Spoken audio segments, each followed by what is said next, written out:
மற்றவர்களின் காலில் விழுந்து வணங்கக்கூடாத ராசிக்காரர்கள் யார் தெரியுமா? பெரியவர்களின் காலில் விழுந்து ஆசீர்வாதம் வாங்கினால் நமக்கு நன்மை நடக்கும் என்று சொல்லுவார்கள். அதிலும் குறிப்புக வயதில் முதியவர்கள் காலில் விழுந்து ஆசீர்வாதம் வாங்குவது ரொம்ப ரொம்ப நல்லது. ஆனால் அதற்கு நேர் எதிர்மாறாக இந்த 3 ராசிக்காரர்களும் யார் காலிலும் விழுந்து வணங்கக்கூடாது என்று ஜோதிடத்தில் சொல்லப்படுகிறது.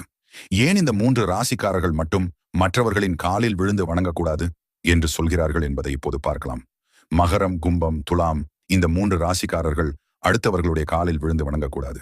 இவர்கள் யார் கால்களில் விழுந்து வணங்கலாம் என்றால், அம்மா அப்பா வீட்டில் இருப்பவர்கள் காலில் மட்டும்தான் இவர்கள் விழுந்து வணங்க வேண்டும். அதாவது உங்கள் சொந்த பந்தங்கள் என்று இருப்பார்கள் அல்லவா, அவர்களிடம் மட்டும்தான் காலில் விழுந்த ஆசீர்வாதம் பெற வேண்டும்.